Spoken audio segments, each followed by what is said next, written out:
Alrighty, welcome back to Shut Up and Ball. I am Aaron Chow, accompanied by Mr. John Harris. We are back to react to Week 8 of the NFL season. As per usual, please feel free to like, comment, subscribe, rate wherever you are watching / listening to us. All feedback is appreciated. And yeah, so we're going to dive right into Week 8. In case people, those that don't know, John and I obviously do our picks. We had 5 differences this week, so there had to be some movement one way or another. Long story short, John got the better of us this weekend. We'll see about how many games here in a second. But we're going to start with the Thursday night game, of course, starting from the top. And it was a pretty interesting game. Baltimore Ravens, they outlast the Tampa Bay Buccaneers 27-22. Fresh off the Tom Brady news, finally announced. It was after the game, or I think it was after the game where he finally announced, right? Pretty sure it was after. Okay, so sorry. But I'm sure the paperwork and everything was done before then. Nonetheless, Bucs struggles kind of continue here. John, what were your thoughts in regards to this one? The Bucs just, they don't look like a really good football team right now. I mean, we've talked about previously a couple times that their run defense doesn't look as good as it used to. Even in this game, there was plays where there was tackles to be made in the backfield and they just didn't make it. And then all of a sudden, what should have been a 2-yard loss turns into a 10-yard gain. So, I mean, Gus Edwards averaged almost 6 yards a carry. Kenyon Drake averaged almost 9 yards a carry.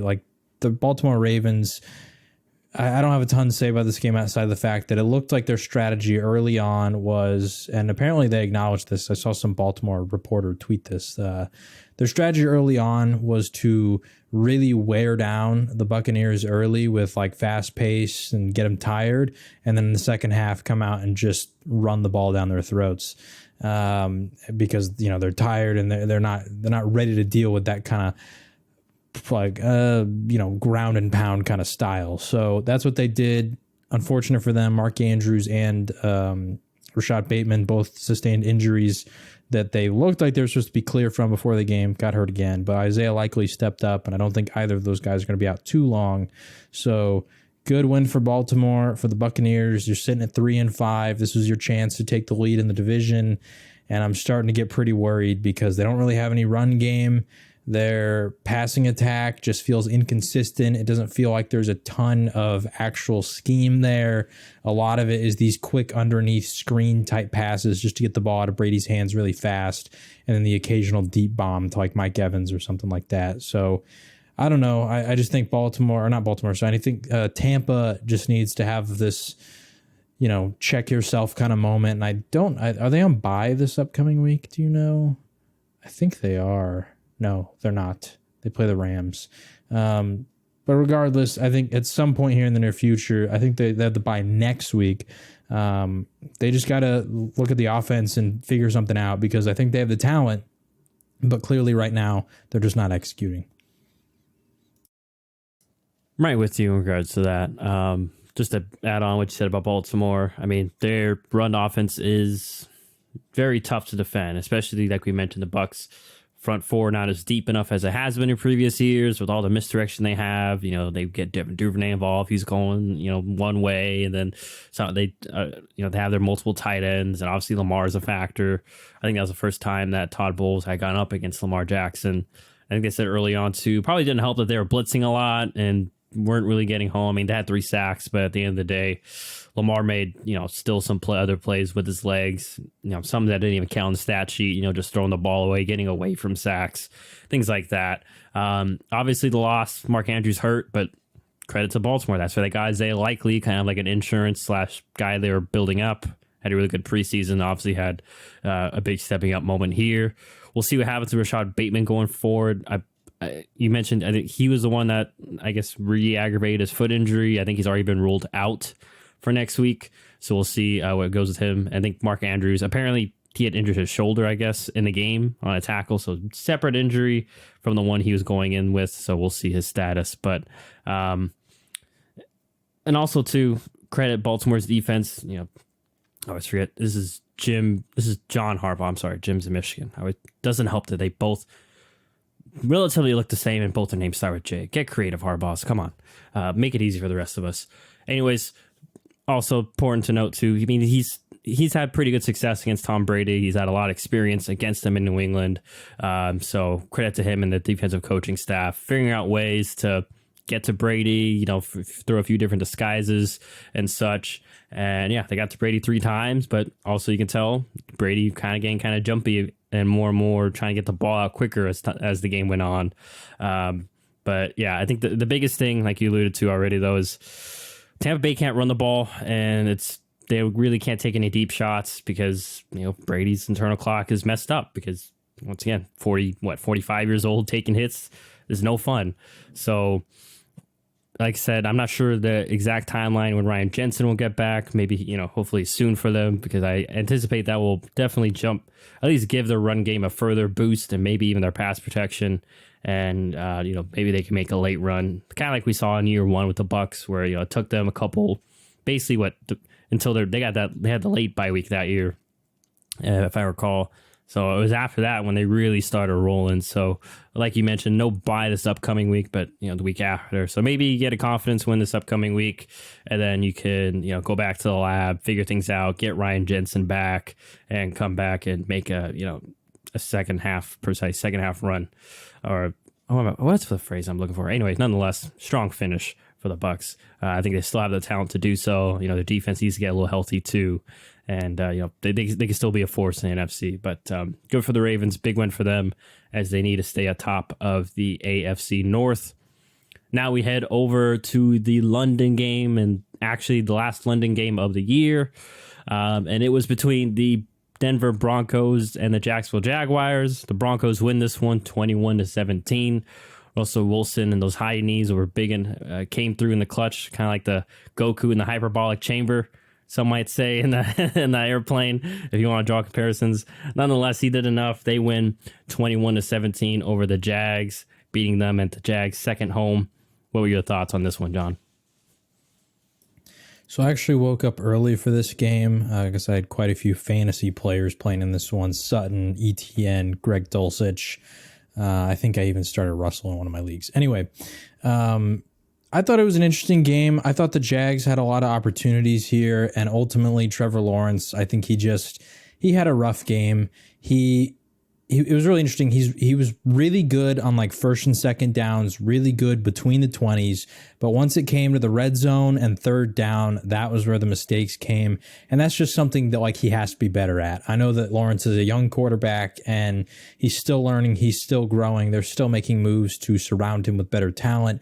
But he was the first overall pick for a reason. And I think that he himself would, I didn't listen to any like post-game interviews, but I imagine he owned up to that moment because really the Jags should have won this game, but there was that crucial interception he threw, I think in the red zone.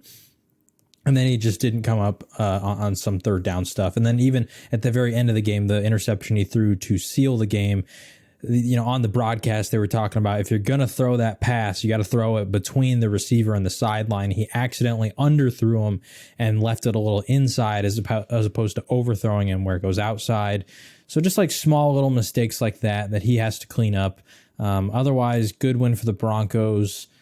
We'll talk about them a little bit later in terms of stuff they did at the trade deadline. But despite the win, I still don't really know how to feel about their season because it wasn't the prettiest of wins. Cortland Sutton didn't really get involved that much. Judy had a good game. Dulcich had a good game.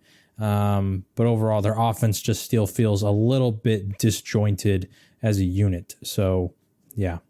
Winnable game for the Jaguars. They just didn't execute in the crucial moments. Yeah, I mean, I don't have much to add in regards to just another, kind of like we saw in the Houston game, another killer red zone turnover. That was on first down at the 1 yard line, the first interception that John was referring to.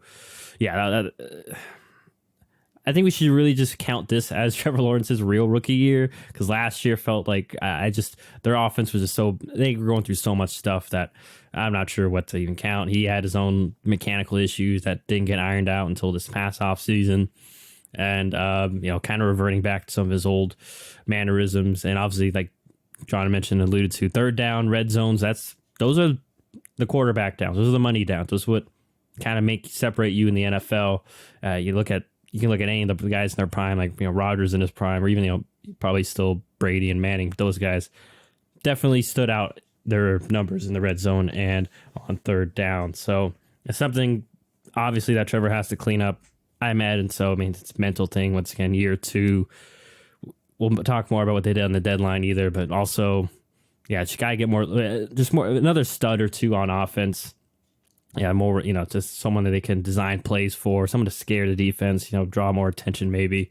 And yeah, the second pick, like you already mentioned, just got to put more outside, just smarter ball placement there is needed from Trevor Lawrence. And then the Broncos, I mean, this is what they live for, these type of games. This is how they've still managed to survive. Their defense does a really good job generating turnovers and also just generating stops in general. And then, Russell Wilson, the offense, it hasn't been pretty, but they've still found moments and times to generate offense, get enough points. I mean, at the end of the day, you just need one more point than the other guy. And, like John mentioned before that second pick, Denver went down, scored the touchdown, with a minute and like 40 left to really put the pressure on the Jags to, force them to go on that drive. So, yeah, we'll talk more obviously about these two teams later, talk the trade deadline stuff, but not much to gain from here. I mean, these two teams look like they're not going to be in the playoff conversation come December. So not going to spend too much time on them. We've gone a lot in depth into Denver too. So no need to dive right back into that and say the same things. So that was the last London game of the year. So hopefully, if you loved it, sorry it's gone. But if you didn't like it like myself, then good. We don't have to wake up early anymore and worry about that stuff. But now there is still a Germany game. Oh, it's a Germany game. I forgot. Is that next week? Yeah. Maybe? When is it? I think can't that's remember between when that is. The Bucks go to Germany, I think, right? I want to say that's what it was. I'm trying to find it. I'm not sure but when it is. Don't see it. Anyways, sorry. So there is one more. I think this game is there a game in Mexico City too. I think, right? I think so. Okay, Yeah. so we'll be going out. That game should be at like a normal time. Yes, yeah. It'll just be over there. Yeah. So, like John mentioned, there will be a couple more out of country games, but no London games. We'll see whenever we find out about the Germany game. I'm sure someone in there knows the exact date out there. Nonetheless, gonna dive. It is week 10, Seahawks Buccaneers. I'm pretty sure. Okay. Yeah. 8:30 a.m. Okay, so another early game. Sorry, we got one more, people, so deal with that when it comes. But now let's head to the rest of the Sunday games, starting with the early games. Going to start with one of the better early games. Surprising, this was like the watch of this game, of the early games, and it is the Atlanta Falcons. They pull out a win over the Carolina Panthers. This was a battle for first place in the NFC South after the Bucs lost on Thursday. Wild game. I will admit I turned it off before the Panthers got the ball for the Hail Mary. I figured they were cooked. They were done. In case you missed it, they got the Hail Mary. DJ Moore took his helmet off. Got a penalty. Although I did see Tony Dungy tweeted like a few hours after that the NBC rules analyst said that he shouldn't have been flagged for taking his helmet off because he was out of bounds. So food for thought. But this game went to overtime because they missed the extra point to win it. And a bunch of stuff happened after that. I'm sure we'll get into it. What were your thoughts on this battle for the top of the NFC South, John? Good win for the Falcons. Way to stay resilient. For the Panthers, it's a tough way to lose. I mean, the heroics from PJ Walker and DJ Moore there were pretty amazing, but then obviously the unfortunate flag, which I do agree. Once I saw it live, I was like, he's not even on the field, so like it seems weird that they would flag him. And then yeah, Tony Dungy tweeted that apparently the rule specifies you have to be on the field. He was out of bounds in the back of the end zone when he took his helmet off. So anyway, I don't think there should have been a flag, but regardless, it did happen. It's unfortunate. The Panthers, they still had their chances to win. They could have made the extra point and they win the game there. They didn't. And I know it's like a 48-yard extra point, so like you can kind of cut the kicker some slack, but still, like you're an NFL kicker, you're paid to make that. So they had their chance there. And then in overtime, they got the ball and they didn't score then either. So I don't feel super bad for the Panthers. I saw a lot of memes about people saying that DJ Moore's taken his helmet off so that he can finally get a quarterback in the draft because he wants to tank. which is, obviously not true. But anyway, yeah, tough way to lose for the Panthers. For the Falcons, this is a game that, although you're happy you won, this is kind of what I feared would happen with the Falcons, which is, okay, your defense isn't good enough to hold up against pretty much any passing attack for the most part. Like PJ Walker was able to throw for over 300 yards on you, and DJ Moore, who has not really had that great of a season, goes off for 152, and he's incredibly talented, but Terrace Marshall Jr., who's barely played any games in his career so far, has 87 yards. So your defense isn't super good, and they were dealing with injuries in the secondary, but still, defense isn't great. And you're a very run-heavy team. They threw the ball 28 times in this game. That's good, but they still ran the ball over half the game, and they managed to come out with a win. But when they play better teams, this exact same scenario, you're going to lose a lot of games that way. And so, I don't know. I think it was a good win for the Falcons, but I still just see a lot of holes in the way that they're playing the game. And I don't know. I've seen a lot of people that I guess you do want to make the playoffs, but do you want to be the Washington football team from 2 years ago when they made the playoffs as a 7-9 team in a bad division? Is that what you really want? Because since then, they haven't been able to improve, while the other three teams in that division, because of the high draft picks they got, Philly got Devonta Smith, and they're looking like an amazing team. Obviously, they had other reasons to be good too, but Devonta Smith's been a key contributor. Dallas Cowboys get Micah Parsons. The Giants got Kayvon Thibodeau and Evan Neal, and all these high draft picks that are turning into instant performers. To where Washington had to settle for Jamin Davis, and he's been all right, but not as special as some of those other players. So I don't know. This division's really interesting because it's okay, good win for the Falcons, but still have concerns about how they play. Yeah, I just want to add, Falcons did they were trying to do everything they could to, for lack of a better phrase, piss this game away. I mean, even the Hail Mary, it's DJ Moore got behind them. You're not supposed to get, but the whole point of a Hail Mary, that they needed 6 points to win. I know, PJ Walker is a backup, but we saw he's got a solid arm, and there shouldn't be a Hail Mary where you hit the guy in stride. Yes, where that shouldn't be happening. Where the guy is behind both DBs. So that was a mix up on their end. And then I'm with you. The kicker, Pinheiro, he obviously missed an extra point. That sucks. And then unfortunately, too, to add on the fact that the Falcons tried everything they could to blow this game away. Threw a pick, a pretty bad pick early in overtime, put the Panthers in right there on plus territory. It was right at the Atlanta 20, basically. They basically went 3 and out, and then they missed a 32-yard field goal. So once again, I just kind of want to offend DJ Moore here because I just hate this no fun league stuff. Like you already alluded to, that call was so tic tac. We saw Stephon Diggs do it, in the Minneapolis Miracle, basically do the same thing. He took his helmet off and threw it, and they still had to run a play afterwards too.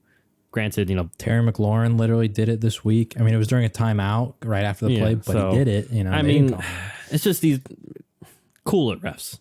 Calm down. I think that's what I needed. I want to basically put. It's just unfortunate. Nonetheless, Panthers did have the opportunities. They just blew it. Falcons, they're well coached. I will say that. I know, I mentioned the Hail Mary stuff, but otherwise, they were able to rebound, still got the drive in overtime to win the game. But yeah, like you alluded to, John, nothing about this Falcons team I can say. There's not one thing that's elite, not one skill group that I can say, okay, they can lean on this and make it far and be better than 90% of the other teams because of this one advantage like some of the other teams have. Like you alluded to, they still need more talent on both sides of the ball, and especially with some of the moves they made. And the trade deadline seems like that's kind of what they're trying to do. So big win for the Falcons. They're 500. And just like we all predicted, they are leading the NFC South thus far into the season, basically at the halfway point, almost. So they get the big win in overtime. Now we go to your Dallas Cowboys. They took care of business, beating the Bears 49-29. Basically, I'm just going to throw it to you. Break down this beatdown against the Bears. I don't have a ton to say because, they won by 20. Quick fire points I do want to mention. Cowboys, only team in the entire NFL this year to score 49 or more points. So this is the most points any team has scored on the season so far. So all the Cooper Rush people, shout out to you because Cooper Rush wasn't doing that. Dak looked good. The interception he threw, I felt like was just him kind of getting greedy. But when it's a blowout, like I don't blame him. Tony Pollard looked amazing.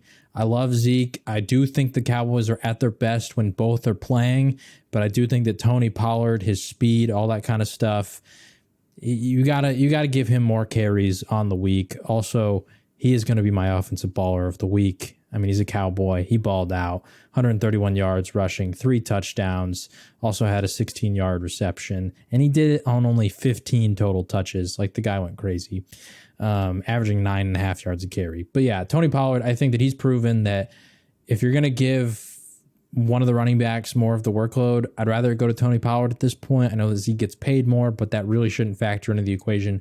I still think Zeke is amazing at the short yardage stuff. He's really good at pass blocking. He's really good at being your ground and pound player that is going to wear out the defense. So you still want to mix him in, but I think maybe the workload moving forward is Pollard gets like 65% of the snaps or percent of the touches compared to Zeke. Other than that, on defense, they just brought back Damone, I think is how you pronounce it, Damone Clark, LSU. I think they drafted him in like the 5th round. And all I'm going to say is if you don't really pay attention to the draft or anything like that, pay attention to Damone Clark for the Cowboys right now because the guy at linebacker is really freaking fast. I think the fastest Micah Parsons has ever been recorded at running is like 20.5 miles per hour, and that's Micah Parsons. Everybody knows how fast he is. Damone Clark, in his first career NFL game coming off of a terrible, I think it was like a torn ACL, he was clocked at 22 miles per hour, which is pretty crazy for a linebacker. So don't expect him to be like some crazy, massive, oh my gosh, he's the next Micah Parsons or anything. But just another chess piece in that Dallas defense that is continuing to get better and better.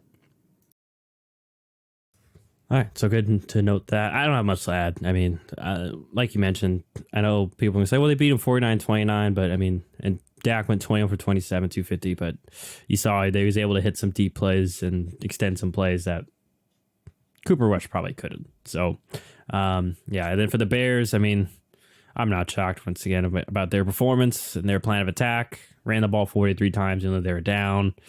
That's the Bears. I will give them credit. They know their strengths, I guess. Still at Justin Fields, he had a solid game. He took 4 sacks, but this is a very exotic and very good pass rush in Dallas. So I'm not going to sit here and say and just dog on him because going through a lot. And as once again we'll talk later, this organization is going through a lot of changes and such. So not much to take for the Bears side, but huge win for Dallas. Good to see them still leaning on that run game, and we'll see going forward if Tony Pollard's more the 1A as opposed to the 1B that he's kind of been while Zeke's been around. But yeah, I'll agree with you. Just for anyone else too, still need Zeke. Zeke still needed to do most of the dirty work because remember Pollard on the lighter side of running backs. He technically was a wide receiver. He's like the Antonio Gibson. I forget if they were teammates, but no, they both came out of Memphis. I think right. Is Pollard out of Memphis? So both those. Pollard's out of Memphis. Is Gibson out of Memphis too? Out of Memphis too. So I feel so like was Darrell Henderson. I'm pretty sure. Yeah, RBU in Memphis. I know, quietly RBU out there. So, but yeah, great for Tony Pollard to see him back, and obviously, Dak also ran a touchdown too. So good to see that Dallas offense. We kind of see it starting to click against the Bears, and the Bears, Bears get a bear.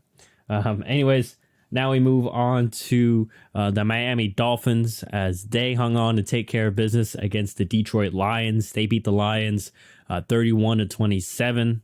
A little bit closer game than expected, but Miami came back in the third and basically neither team scored in the fourth. So, John, what were your thoughts in regards to the Dolphins getting the big win here? Jalen Waddle, Tyreek Hill, they're studs. Everybody knows it. So I don't really have a ton to say about Miami's offense. Like, they looked really good. Mike McDaniels is killing it. But also Detroit's defense has been pretty bad all year. Like, they have a few bright spots. I think Aiden Hutchinson had a good game here.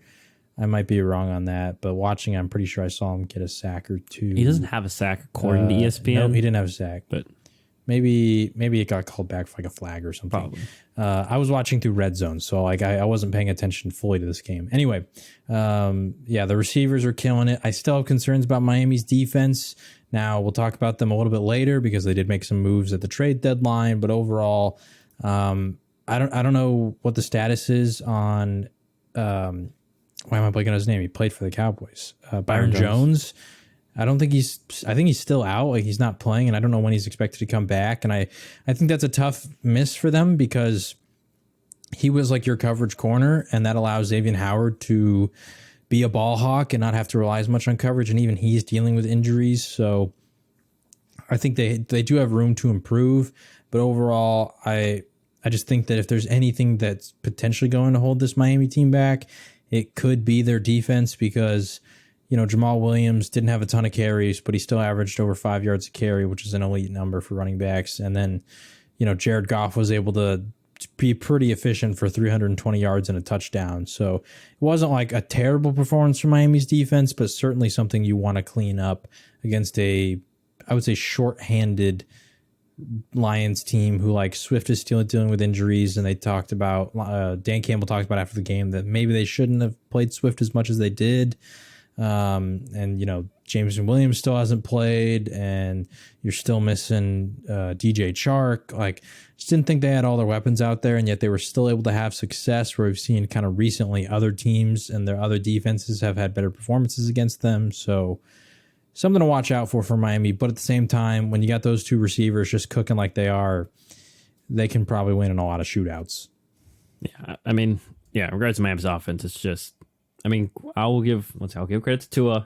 We've seen very good job of getting the ball to those guys. But I mean, you already mentioned it. It's the Detroit secondary. I mean, they're probably one of the worst. They did fire, I think, their defensive backs coach, or they fired someone right after this game, probably because of this game. So, they had obviously some mix-ups, and they need to figure that out, that position group out going forward, because they do have some good meat and potatoes. Their D-line's got some good young pieces. And like you mentioned with the run game, Jamal Williams had a really good game, and Goff only got really sacked once, especially against this exotic Miami front seven. So credit to Detroit's O-line, what they're building there. They just need more sizzle. They need the Jameson Williams, the DJ Charks, probably an upgrade at quarterback. But even if not, need, like you said, DeAndre Swift back for that offense to be fully potent. And then obviously on defense, once again, still more sizzle. Probably need a true number one corner and maybe another impact player or two. But they obviously got the right building blocks, and they usually have the right approach to each game. As we saw this game, they jumped out, kind of threatened the lead early. They're up 27-17 going into halftime. It's just, second half, they just couldn't keep it up going into the second half. So obviously credit Miami too for making those adjustments, not falling into the trap that some teams might do when they start panicking a little bit after the first half. Like, man, like we should be blowing this team out and, start forcing things. I think that's why you have a guy like Tua who's still just going to execute the offense and be patient. So, good. Still a solid performance from the Dolphins, but we'll see if Byron Jones come back. I saw via the Miami Herald as a day ago, but apparently they said that Jones was finally activated off the PUP list. So that could be an encouraging sign. But that has been an odd situation because also according to the article, he's expected to return for training camp. So who knows what's going on with him health-wise, but they do need him. As with him, they have one of the best, or not best, but one of the better cornerback duos in the league. So hopefully they can get it back for this late push into the season, or maybe even the playoff push. But regardless, big win for them. Lions falling 1-6. The unfortunate Dan Campbell close game losses continue. But now we head over to Minnesota, where the Vikings, they took care of business and beat the Cardinals 34-26. Vikings still quietly 6-1, and no one cares outside of the land of lakes. But anyways, John, what were your thoughts in regards to their big win over the Cardinals? Well, I texted you before the game that I was like, oh no, I realized I chose the Cardinals on a week that Call of Duty releases. For anyone who doesn't know, the Kyler Murray Call of Duty memes, go look them up. So yeah, good win for the Vikings. I thought they were pretty resilient here. They showed up late when it mattered, especially in that third quarter when the Cardinals really started to like pick up a lot of momentum. The Vikings offense did a really good job at responding, answering the Cardinals when they started to score a lot, and they came out and they closed it late in that fourth quarter as well. So good win for them. Shout out to Zadarius Smith, my defensive baller of the week. Got 3 sacks. And against Kyler Murray, that's not an easy thing to do because he's really quick and agile and can just move around in that pocket like crazy. But I think he was a pretty key difference maker because even outside of those 3 sacks, he was putting a lot of pressure on Kyler, which was also, a contributing reason as to why he threw 2 interceptions. So, really good win for the Vikings. They kept the Cardinals from being able to run effectively. Benjamin, 9 carries for only 22 yards. Darrell Williams, 5 carries for 8 yards. So both guys were struggling in the run game, which forced them to pass. And both Hopkins and Rondale Moore were able to have successful days. But I think the fact that they couldn't run the ball meant that they were playing keep up. They couldn't ever really maintain a lead. They couldn't, utilize the clock the way they wanted to. They just had to pass the whole game. While the Vikings were able to do both, right? Kirk Cousins, 200 yards through the air, 2 touchdowns. Dalvin Cook, 100 yards on the ground. So the Vikings, they were more well-balanced, and I think that's why they came out on top. So, yeah, good one for the Vikings. Like you said, quietly 6-1. I think a lot of people still haven't really taken them super seriously, so we'll see moving forward as maybe their schedule gets a little tougher if they can put the world on notice. Yeah, but I do want to shout out, Kirk Cousins still been quietly solid. And like you mentioned, the run offense got going this game, but still made enough games in the passing game, or enough plays, in the passing game to keep the Cardinals honest. I'm still not impressed with the Cardinals offense. I will say DeAndre Hopkins, having him back does open things up as just, a guy on the outside. We all know he's got good size, good agility. And Kyler and him obviously have a connection as they've kind of refound that these past 2 weeks, and it's opened things up for Rondale Moore. But, even the Rondale Moore touchdown, it was like a short, 7-yard pass, and really it was, great play by Moore individually by, breaking a tackle and just outrunning everybody. It's not like an amazing X and O type thing, which you're going to need in the NFL. So, yeah, like you mentioned, the two interceptions, 4 sacks. Minnesota did a great job of just containing Kyler. And, yeah, credit Zadarius Smith. I wasn't sure how he bounced back from the back injury. I'll tell you this, as a Packer fan, I'm obviously missing him, but Minnesota definitely happy to, I guess, I don't say call him trash, but it's the saying, another man's trash, another man's treasure, and they took a chance on him and his back, and they're reaping the rewards definitely right now. Him and Daniel Hunter have been just monsters on that edge for them, and as we saw with the interception from Harrison Smith, he still got a good ball. So, yeah, Vikings, they still got just, I don't know if it's because they're in Minnesota or if it's because it's Kirk Cousins, but no one really cares that they're 6-1, but they are 6-1, and they are looking to be a force in the NFC. And we'll see if the Cardinals can bounce back after this. I guess they fall a little bit more down the rabbit hole there. But we head over to New Orleans, where the Saints took care of business. I'm not sure. I think, this isn't our first skunk of the year. The Colts got skunked, but we got another skunk alert. Saints beat the Raiders 24-0. Definitely not what John and I predicted. We both said Raiders and kind of just moved on. Didn't happen this week. What the heck happened here, John? Well, I locked the Raiders to win, and obviously they did not. So my locks were out the window the moment that game happened. But I don't think either of us had our locks fully. I think my locks. Actually, you did. My locks actually. I think you through. did. Yeah. So you got your 3 points. So you've taken the lead officially on the locks because I'm still at 0 because of this. But otherwise, on this game specifically, good win for the Saints. They did what they needed to do. For the Raiders, I think this was probably the most embarrassing offensive performance I've ever seen out of any team ever in the NFL. And I say that because not only did they put up 0 points, they did not run a single play in the opposing team's side of the field until 2 minutes was left in the fourth quarter. 2 minutes. Now, obviously, that also means they failed on special teams to get good field position. They failed defensively to force any turnovers or get good field position. But in general, they were just so bad. Like they like the fact that they couldn't even get past midfield until there was 2 minutes left in the game. And by that point, both teams have put backups in there.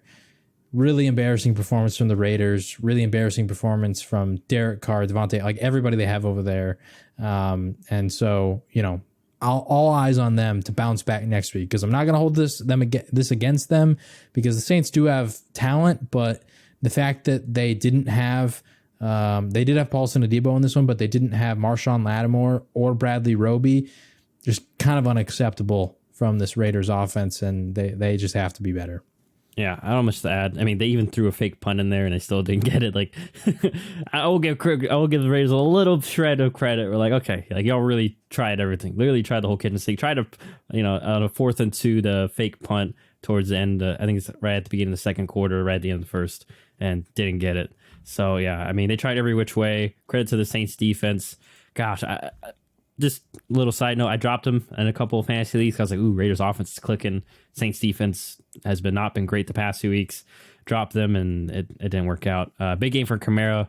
He probably should be a ball of the week, but neither of us had him, but probably definitely in consideration. He had a huge game. Finally saw him get involved in the passing game too, which was nice to see out of their offense. So, Olave, had a solid game too. And if Michael Thomas can just get healthy and get back, it'll be nice to see this offense at full force. Also, and Jarvis Landry too. He's been out for a while. Excuse me, I forget about Jarvis. Jarvis obviously huge. Taysom Hill also, by the way, he's quietly been a solid. I think he's like the 4th rated tight end in fantasy, and I think I saw on ESPN or maybe at my league scoring, but he's up there. Like he's tight end who has like one catch on the year. I mean, he should be a running back. I wouldn't mind it, but if Taysom Hill's available in your fantasy, you may want to grab him because he's just a solid tight end and someone that they're just utilizing, especially with Michael Thomas and Jarvis Landry out. They're trying to find ways to get him involved to kind of compensate those losses. But yeah, go in for the Red Rifle too, because this is technically his first. The first game they chose him over Jameis because Jameis was healthy, but they chose to go with Andy. So hey, maybe like Geno, he ain't writing back. Who knows though with the Saints? But yeah, huge win for the Saints.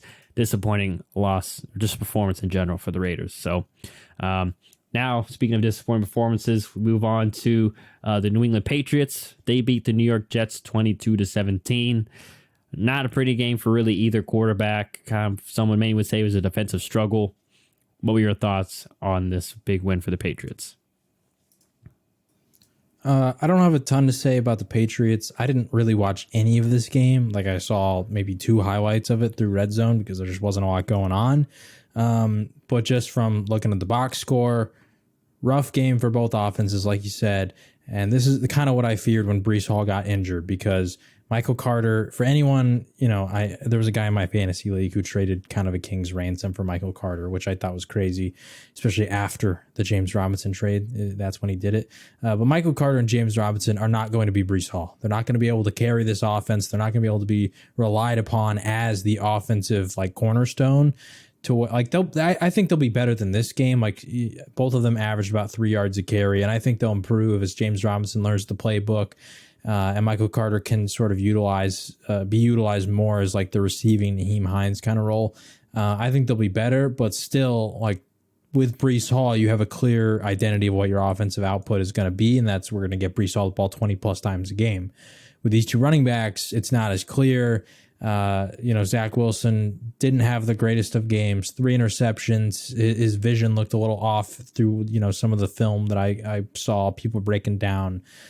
He did have a lot of yards, but overall, I don't know. I don't have a ton to say about this game because I didn't really watch it outside of the fact that it just looks like it was an ugly one. I had the fortunate favor of watching this game a bit. And I know I'm a pro Zach Wilson guy, but I can't excuse, especially, I want to say his second interception, the one where I'm assuming he was trying to throw it out of bounds and just didn't really throw it fully out of bounds, kind of left it too much into the playing field. And I forget which McCourty brother's still playing. Sorry, McCourty's. Whatever one's still Devin. Devin ran up, made the easy play there. I think it was if I remember, it was the second half.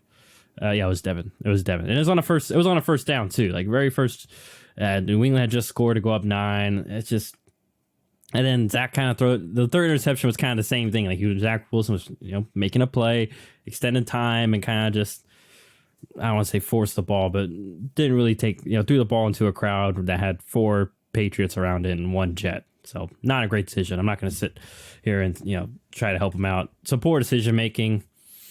Definitely has to clean that up. And you have to kind of know the game you're playing. Like, it's a very tough defensive game against New England. Like, throw the ball away. Like, it's just one of those where I'm not sure if the outside pressure got to him, or he got in his own head that, man, I got to have a good performance here, because everyone's, kind of dogging me, even though we're winning. Like, it's just one of those where, like, block out the noise, Zach. If it's going to be an ugly game, just manage the game and get the win, get out. You're still young in your career, still figuring things out. Like we mentioned, they're missing pieces on offense.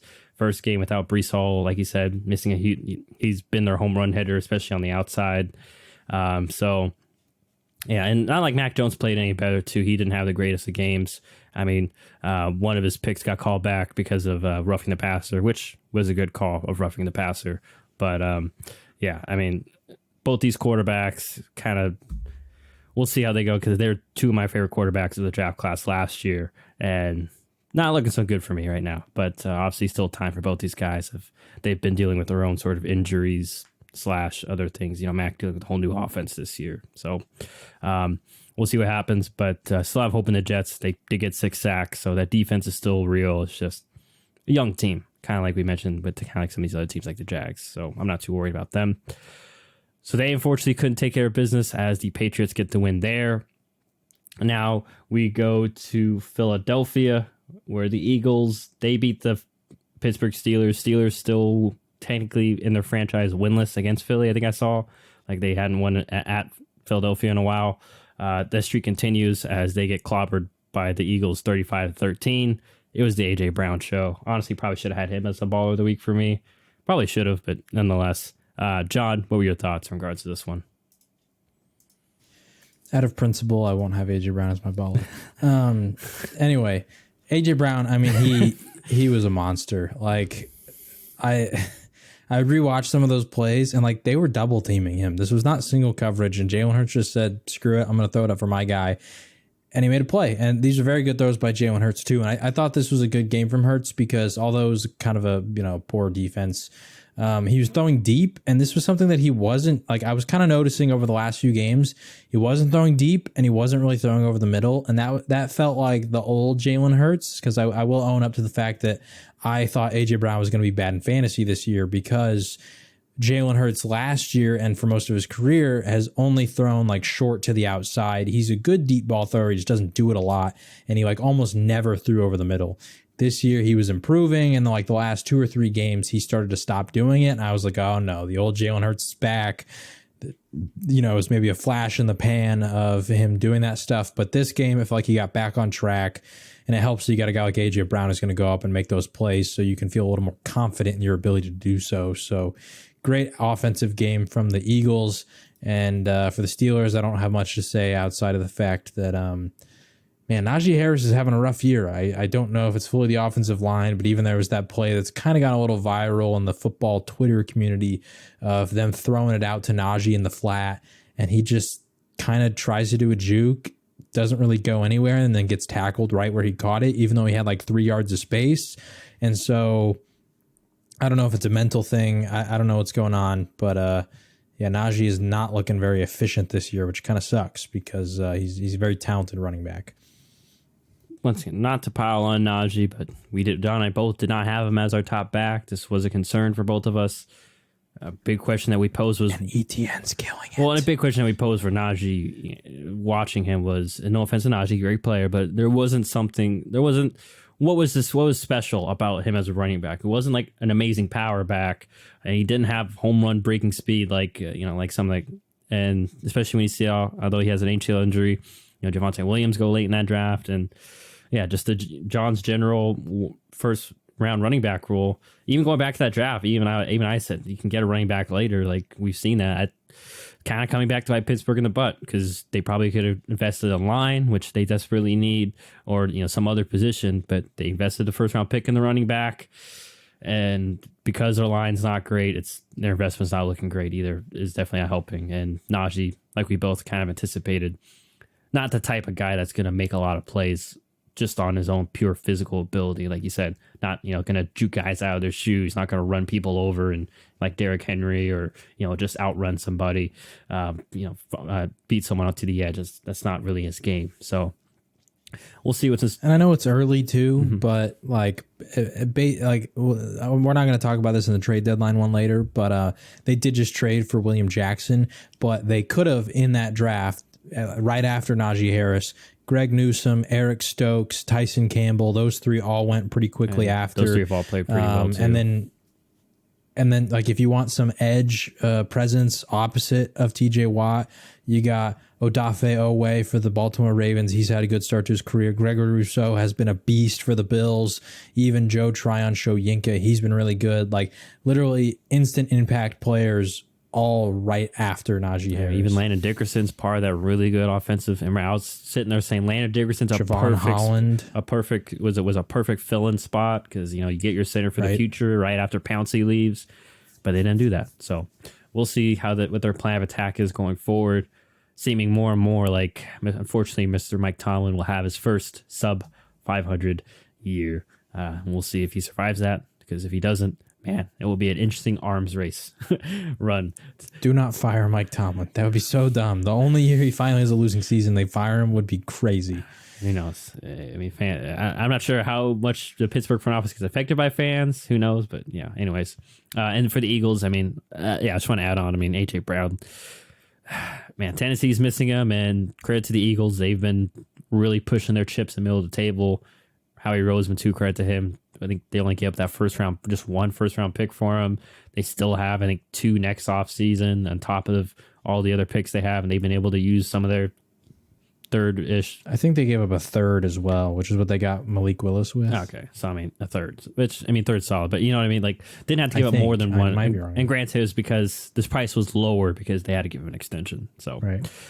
Also, just so everyone knows, I'm pretty sure AJ Brown right now has more receiving yards than all Titans receivers combined. He definitely has more receiving yards this week than we'll talk about the Titans later. But he had more receiving yards this week. I'm pretty sure on the whole season. He had more this week than I think he had like almost triple than what they had for this week with Malik Willis, which we'll talk about that game later, but I wouldn't be shocked about that. I'm talking like the entire season, just this wide receivers, not tight ends, not running backs, but I'm pretty sure A.J. Brown by himself has more receiving yards than every single Titans wide receiver combined, which, is crazy. I'll let you look it up. But yeah, so credit to the Eagles for pushing their chips on the table. Howie Roseman making all these pieces and contracts fit, capitalizing on the rookie quarterback contract, especially a second-round quarterback contract, so not even that big. And just amassing this talent, got especially from the trenches up, kind of like how he did in the Super Bowl run, just on that year, knowing that, man, we got a really good team. I'm not even going to sit here and stand pat, even though we're 7-0. We're going to keep making moves. We'll talk about what they did later. But good big win for the Eagles as they go 7-0, and Pittsburgh, like I said, headed towards the bottom of the draft there. But I believe his next game is the Titans game, so we do get to talk about that. Oh, no, I'm sorry. I forgot to mention Chauncey Gardner-Johnson. Wanted to throw him out. He's a guy they got via trade right before the beginning of the season. I was still surprised that the Saints traded him. I forgot it was like for a very low draft pick or something. But he had an interception, a sack. Safety was a concern of mine, at least coming into the year for the Eagles, but he has definitely helped address that issue. And once again, credit to the Eagles for finding him in a bargain bin, basically, from the Saints. So yes, next game is the wonderful Tennessee Titans and Houston Texans. Titans win 17-10. This was not a very eventful game. If others were watching, I mean, it was a Derrick Henry game. If you wanted to watch Derrick Henry run the ball, that's what you got. Other than that, there really wasn't else. I mean, Malik Willis only threw the ball 10 times, 55 yards. So, like I said, barely almost a third of what A.J. Brown had of his own. But hey, they're still finding ways to win there. And then for Houston, I mean, not too shocked. They scored 10 points. This is typical Houston stuff. But anything you have to add in regards to this one, John? No. Derrick Henry, I think this is like his fourth or fifth straight game against the Texans where he's at over 200 yards. Fourth straight game. So so just another Derrick Henry 200-yard plus performance against Houston. Just another day in the office. Crazy. Another day in the office against the Texans for him. So, you talk about if anyone should own a team, it should be him. Derrick Henry owns the Texans. Let's just put it out there. But Derrick's a little humble there. He's not a quarterback. So, another great game for Derrick Henry. If you had him in fantasy, you definitely knew that. As I went up against him in our league, in our dynasty league. Luckily, I had some guys offset that. So, if you did though go up against him, you didn't have the Dolphin receivers or CMC. Sorry, you probably lost. Anyways, now we move on to another defensive ugly game between the Commanders and the Colts. I'm curious to see how many eyes were on this game. This game had potential beginning the year to be good, like Matt Ryan versus Carson Wentz revenge game. Neither of the guys, of course, playing in this one. It was Taylor Heineke versus Sam Ehlinger. So what was your thoughts in regards to the Ehlinger v. Heineke show? By the way, it's Ehlinger. Ehlinger, I'm sorry. Gur. I actually watched quite a bit of this game, and honestly, it wasn't very entertaining. For anyone who thought that Ehlinger was going to fix all the Colts' problems, there you go. He didn't. That being said, he didn't do bad. I thought he had a pretty decent performance. They didn't ask him to do anything crazy. And there was also some plays where people let him down when they were driving down to try and, potentially get a field goal after Washington had scored their touchdown to go ahead. Michael Pittman dropped a 30-yard pass that was kind of on the money. So Ehlinger had a pretty decent debut, I would say. That being said, all the people who thought his mobility was going to be a major game changer still didn't really feel like it was. Like I said, your issues are a lot bigger than just the QB position. For the Commanders, Taylor Heineke, it feels like they just have a different energy when he plays quarterback. They feel like because they have a backup, they have nothing to lose, so they just go a little harder, and maybe everybody really loves them in that locker room, so they try harder. I don't know, but it feels way more exciting when Taylor Heineke's in the game for some reason, and they were able to come out with a win. Terry McLaurin, crazy catch at the end of that game. Clutch catch, too, on Stephon Gilmore. That's what you pay a guy big bucks to do. So he's earning that contract that he got this past offseason. Other than that, I have concerns about the run game. Still not effective, still not efficient. And if it wasn't for some untimely turnovers by the Colts, they probably would have lost this game.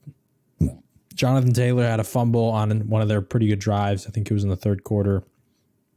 Might have been early in the fourth, but it was really just poor fumble. I don't know. It felt like there wasn't anything crazy that happened. He just kind of didn't hold on to the ball super well, and the Colts offensive line tells him it's super good. So, not the most entertaining of games outside of the very end there where it was very entertaining, but not a lot of good football being played on the whole day. Yeah, all I really have to mention for the Colts is two critical turnovers. You mentioned Jonathan Taylor one that was in the red zone, and then also Ehlinger himself. Himself also fumbled late in the second quarter. It's 2.5 minutes left in the Washington red zone. He also fumbled as well. I think it's both in the 17.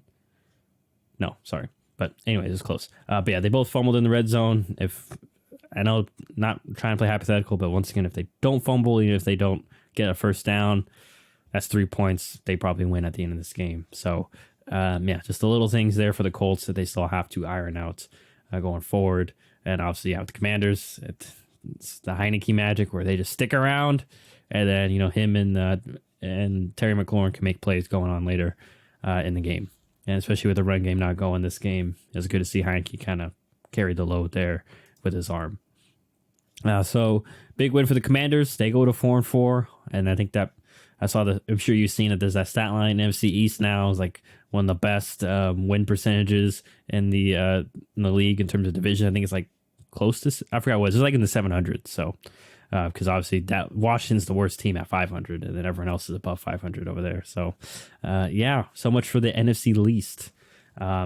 Anyways, we move on to the NFC West, which many would have had this as the best division in the NFC.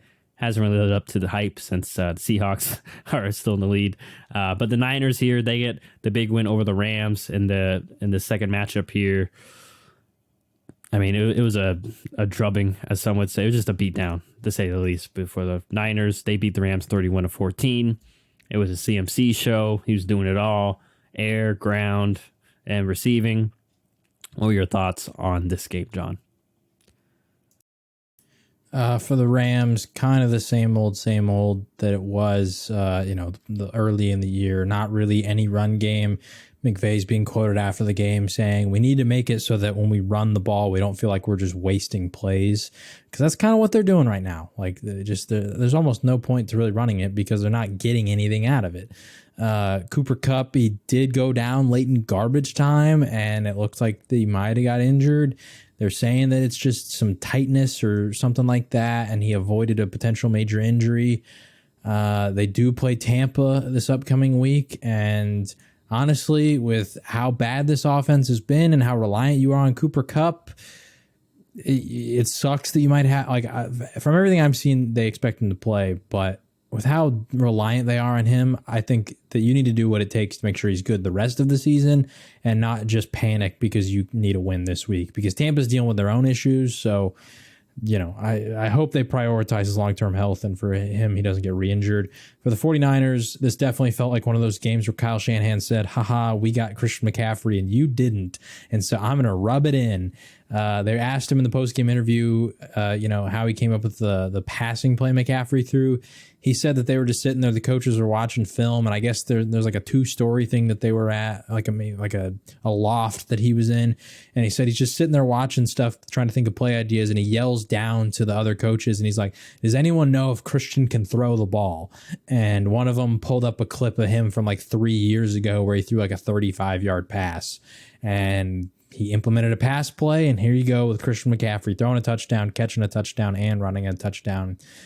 So, yeah, I don't know. I don't have much else to say outside of the fact that this definitely felt like you want to utilize your weapon in Christian McCaffrey. Deebo Samuel's not out there, too, so you want to utilize him. But it felt like Kyle Shanahan with some gamesmanship here, kind of saying, yeah, we got this guy. You didn't. We know that you wanted to try and get him. You were one of the other suitors, and I'm going to make sure you know how good he is when we play you.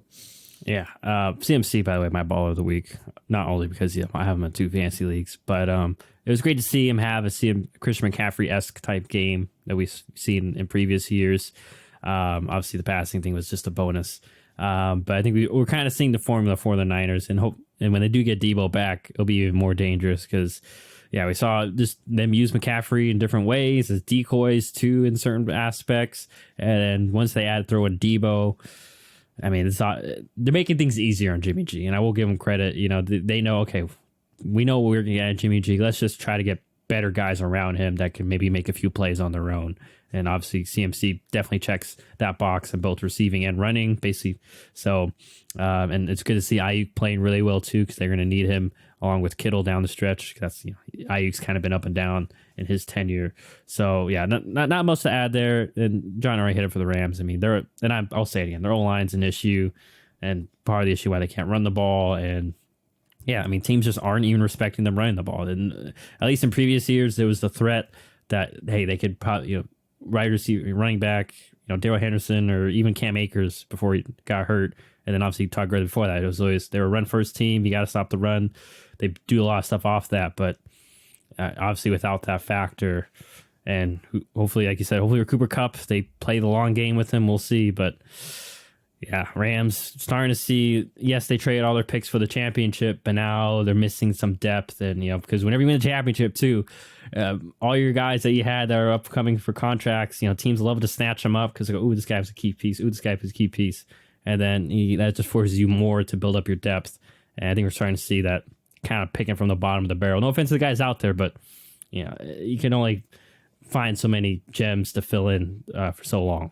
So we'll see how they bounce back. But for the Niners, seems like they're kind of starting to build up that momentum that they usually do late in the season, where they start to become a dominant team and they make a run and get hot right for the playoffs. So they get the big win against the Rams, 31-14.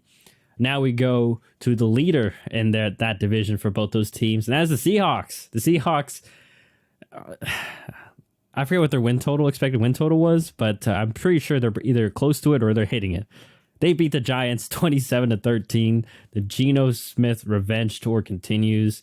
He was a Giant for a hot moment. He even thanked, I think, Ben McAdoo after the post game, because he was like, those are the guys that only believed in me. Because remember, I don't know if you remember, but the one game he did start was like, it was the game that broke Eli Manning's starting streak. So as you well know, now that, we do this because of all the Daniel Jones comments that we get flooded, the New York fans can be interesting. Let's just put it that way. So I can expect why Geno had a little bit of sourness towards him. I'm trying to find the right phrase. But anyways, he wins 27-13 here. Seahawks continue to exceed expectations, John. What are your thoughts on them and the Giants? This might be a little unfair to both these teams, but I viewed this game as a battle of the pretenders. Who is actually for real? And I think Seattle showed us that they're a little more for real than the Giants. Now, I don't think Seattle's going to go to the Super Bowl by any means, but I think that they're a lot more of a problem in the NFC than the Giants probably are, because Kenneth Walker, although he didn't have a great game, still managed to have an impact, got a touchdown, and it was an impressive touchdown at that too. He, I think he broke a tackle, juked two guys. Like, it was a good one. And Geno Smith has looked really good. So Seattle, the top two weapons, DK Metcalf, Tyler Lockett, both got a touchdown. They're looking good right now. Also, their defense, I think we got to start putting some more respect on their name, because they shut down Saquon Barkley. He got 20 carries and he only got 53 yards, 2.5 yards per carry. He did get a touchdown, which was the Giants' lone touchdown of the day, but was not efficient on the ground whatsoever. And I think that's the story of this game to me, is if Saquon Barkley is not going to have success, the Giants will not have success, because, as I've said many times, Daniel Jones is not the guy, and I don't think that in the system that they play, which is to limit Daniel Jones to any sort of risk exposure, you can afford for Saquon to not be doing well. And that's just going to happen. Like, there's going to be games where the opposing defense does a good job taking away what you want to do, and you're going to have to change and adjust. Now, I will say they don't have the greatest of receivers, so I will throw that excuse out there for all the Giants people. But still, if you have a really good quarterback, they can overcome that for the most part, especially against a Seattle defense that has been exposed at times throughout the year against better offenses. So, yeah, good win for Seattle. And I think that they've proven that they are not a complete pretender. And maybe the Giants have come back down to earth a little bit here in terms of public perception. I do want to add, too, the lone touchdown you're talking about was off a fumble.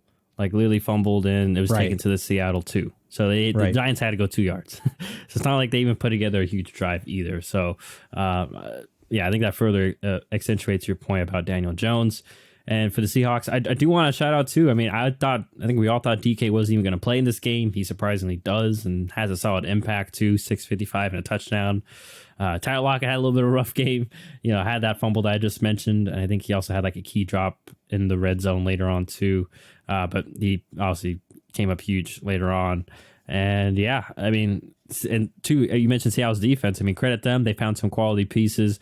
Uchenna Nwosu's been really solid for them from the LA Chargers. He's kind of that hybrid linebacker that can play off ball, but in passing situations that can play on the edge. And he's been really good for them.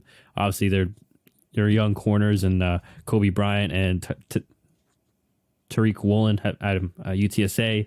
They've been really good, really solid at least, and haven't just been messing up and giving up the big plays like we saw last year or the last few years out of Seattle defense. So I'm not sure if that's just, Seattle's defense being better coached, or maybe, because this defense has been, they've been drafting guys late. It's been taking a while for all the pieces, all these other guys to kind of get up to speed.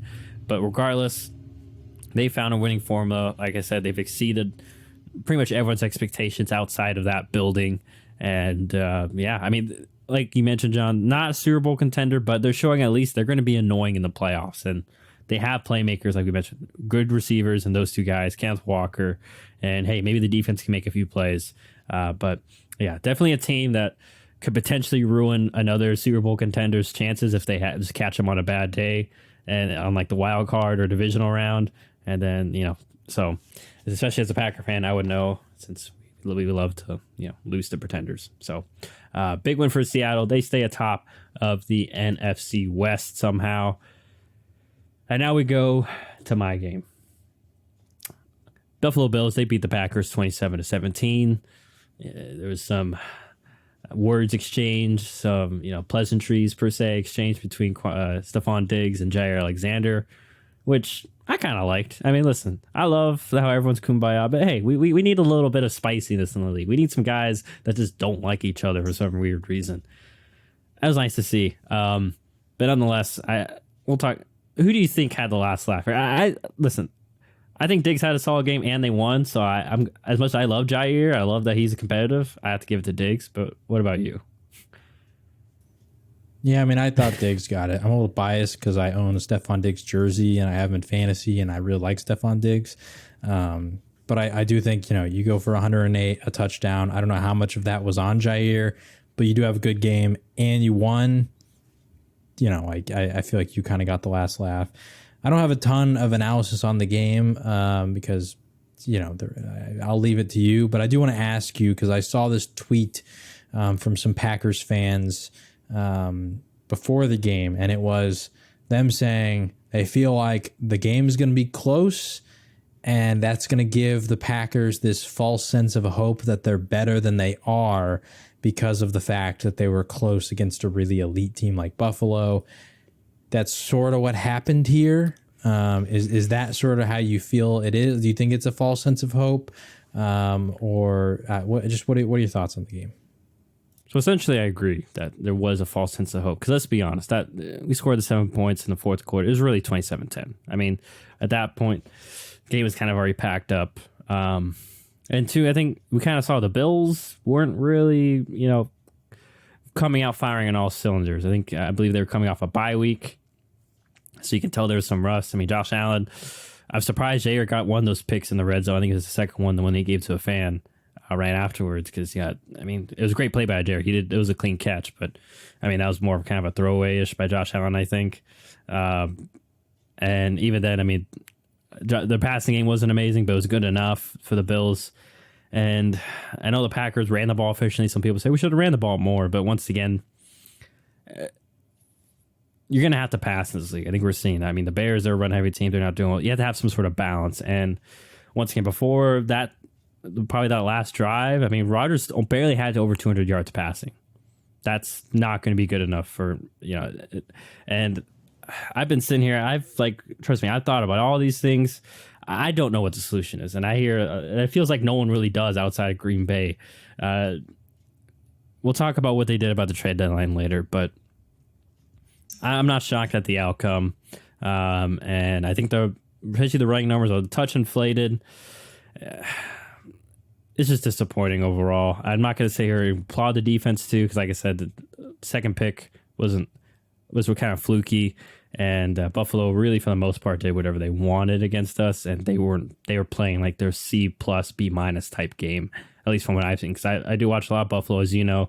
Josh Allen's my guilty pleasure, and they weren't firing all cylinders in this game. So yeah, I think that's not exactly, but that is pretty much what happened. Like, oh, we only lost the Bills by 10. We technically covered in some sense.